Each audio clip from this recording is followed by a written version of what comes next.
Okay. Can we just have a little bit of conversation, you guys? Let's face it. If you are not over 40, if you're not over 50, let's leave it at that. If you are not over 50, then you're not going to understand. You're not going to know nothing I'm talking about right now. But when a woman reaches the age of 50 plus, shit starts to change. Your confidence level starts to change. I don't care who you are. I know, I throw my age out there all the time. I tell y'all all the time, I'm 54, I'm 54, I'm 54. And in spite of looking good, I'm not going to say I struggle with the way that I look. But in spite of feeling halfway decent, there is still an unspoken insecurity and an unspoken bit of doubt and fear that a woman 50 plus feels. Now, I wouldn't have bought into that had I not just turned 54. I'm telling you, when I turned 54, something changed. I've always felt confident. I've always felt beautiful. I've always felt like you couldn't tell me nothing. In fact, I took my age, my youth, and my energy level and my vibrance for granted. I really did. I was one of those people who looked at myself and felt like I ain't never gonna get old. I was one of those people who looked at older women who had kind of like lost it and kind of like fell off and kind of like didn't age so gracefully, and I judged them. I ain't even gonna lie. I judged them. I judged sis for letting her midsection get bigger. I judged sis for just seeming to be homely or matronly. I judge sis for not being in the gym working out. I judge sis for the way that she dressed. I judge sis for being in a relationship with a man and just seemingly letting herself go. I was that judgmental one. I was that one that looked at women and was like, nah, she. And I have to admit, I judge men too. I judge men and women for getting together, looking one way, having energy level one way, and then now both y'all tired, both y'all dragging, both y'all just like at the buffet. Y'all don't care, right? Like, this is my mentality. I'm sharing with y'all. Yeah, I know it wasn't right. But today at 54, I feel like I am in that position myself. Like, my energy's gone out the window. My body, has changed. And it's a little bit of insecurity involved in that. And I know I can just make the decision to turn that shit around, right? I can just make the decision like, girl, get back on your shit. At least you ain't 400 pounds. You can turn it around. You can get back on your shit. You can tighten up your body. You can, get your muscularity back. You can tone up. You can do all these things. You can change your posture, stand up straight, all this stuff. Because I feel like I'm like this. I feel like I'm like walking around like this all the time now. Like I'm shrinking, and I don't want to feel like that. But it's because of the injuries now that I have. I have back injury. I got a knee injury. I got a limp. Energy level is definitely not the same. And because of all those injuries, it is keeping me from confidently stepping into the gym and doing those workouts that I need to do to get me to where it's like a catch-22. So the more that I don't do, the more my body is changing. The more my body is changing, the more I don't want to do. You feel me? So, I just wanted to come on here and let y'all see me. I know there's a lot of women who do not follow me, and who do not listen to me, and who do not interact with me. But for those of you who do, you're not alone. You're not alone in that insecurity. You're not alone in the struggles to try to hold on to what little bit of youth that you have left. You're not alone. But one thing is for sure, even though I'm feeling all of that stuff that I just shared with you, I am going to ride this thing till the wheels fall off. That's for sure. I'm gonna ride it till the wheels fall off. I'm not gonna give up. I'm not gonna throw in the towel. I'm not gonna say, well, you know, you made it, you came this far looking like this, like you all right. You all right. You might as well just go on and accept it. You 54. Anyway, you might as well just, like, you need to just sit on down. You need to just accept it. I'm not. I can't. So I just want to show you guys. This is no way a flex, believe me. I just want to show you guys. I have these dog ears here. Like, no matter what I wear, it seems like these dog ears are just hanging. And I know, all I gotta do, I know what I gotta do. I have this cellulite that is built up because I can't even stretch out this knee anymore, y'all. So it's like my muscles in this leg is atrophying. This one's a little bit tighter, but because I rely on this one more, this one is suffering. It's just gotten real, like, jiggly. I still got my little cut, but I can't even straighten my leg out. It hurts. Like, I'm able to stretch this one out. I can't even stretch this leg out. It hurts so bad.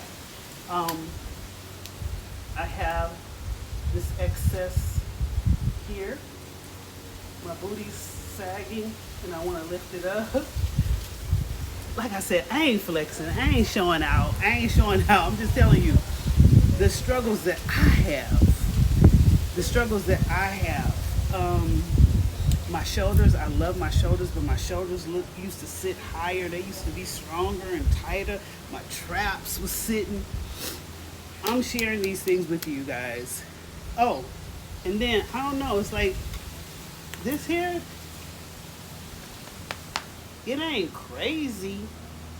It ain't out of line. It ain't disrespectful yet, but it's there. And these are all things that have changed over the past few years, little by little by little by little, that often change and we ignore because the more we start changing, the more our energy goes down. The more this happens, the more that happens, the more life happens, the more we lose interest in certain things. So it's important that we gather ourselves up. We take a long look in the mirror and we're honest with ourselves and we do what we have to do so that we can do what we gotta do. Like I told y'all the other day, when I talk to y'all, I'm talking to me. And I've always had a bit of body dysmorphia. Always. Since a kid, since a teenager. I used to, back in the day on this talk show, I think, what was a talk show? Sally Jesse Raphael.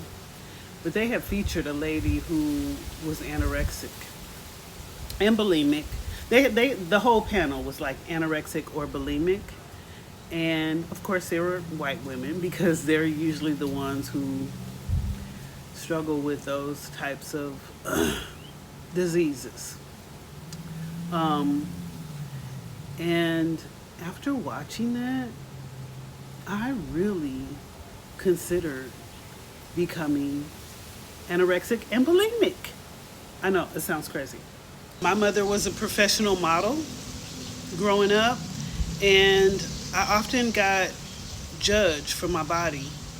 Not so much from my mother, but like from her siblings or from my stepfather, you know. Always having something to say about my body. And I was always the biggest kid in the class too, so I always had body image issues. Not only was my mother a professional model, but I always felt like I had to live up to something, or I had to prove something. You know what I'm saying? When it came to my body, so I always felt overweight. I always felt too big because everybody else around me focused on body image. The only reason why I didn't become anorexic and bulimic is because I am a Libra, and I'm like, I'm a girly girl to my core. I couldn't make myself throw up.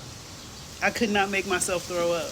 I couldn't even think about the idea of throwing up. I hate throwing up now. If I ever get sick to the point where I have to throw up, it's just like, oh, oh.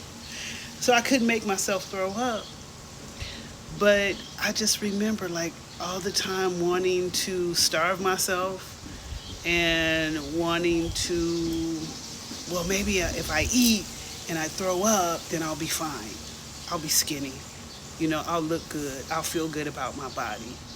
That type of shit. Teenager, though. Unsure of myself, struggles, childhood trauma, body image issues have always been something that I struggle with. So when you guys say, oh, body goals, when you look at me and you go, oh, you have a nice body, and when you say all these things, some days I don't see that. And today is one of those days. Today is one of those days that I thought that I'd sit down in front of the camera and share this with you. Today is one of those days where I feel like there's a struggle, but it's in here. It's in my mind. And it stemmed from trauma. A lot of us deal with a lot of shit, you know, from our childhood, and most of us get over it. Hopefully most of us get over it, but we become those adult children just trying to heal the childhood trauma that we dealt with. We're just the adult versions of ourselves. I say this all the time, adult versions of that child. Wherever you were injured, the things that you lacked as a child, you spend most of your lifetime desiring that as an adult, or struggling with that, the lack thereof, in some way, you know? And yeah, that has been my thing most of my life, body image issues. And it stemmed from, you know, being touched in the wrong way. It stemmed from being told that I was the problem and this is why all these things were happening to me. It stemmed from people not validating or not even setting any boundaries, not even knowing how to set boundaries. And just, I don't know. Am I babbling? I don't know. I don't even know. But the bottom line is, I gotta get my shit together. The bottom line is, I gotta get my shit together. And this is exactly why I do what I do. This is why I show up online the way I show up online. It's always practice. It's always, you know, me trying to do better, to be better, you know, wanting better. And still really wanting that community, you know, really wanting others to kind of resonate with me and understand. And when I say understand, I mean understand that you're not alone. But it seems like I'm all alone. It seems like I'm the only one who has this trouble. Or am I the only one talking about it? Am I the only one who's discussing it? Am I the only one who's sharing it? Am I the only one who's open and vulnerable? Am I the only one? Because I often feel like I'm the only one. And for years, I kept all my stuff to myself, you know. Walked around like, I don't need nobody, I don't need no help. I got it together. Fake it till you make it, you know. Never let them see you sweat. That's what my mama used to tell me all the time. Never let them see you sweat. Never let them see you sweat. If you got $1 in your pocket, you better look like you got $1 million. That was her thing. You walk with your head high. You don't show your emotions. You don't express yourself. Hurt, pain, what, girl? You better stand up. You better shut up. You better fix your face. That was how I was raised.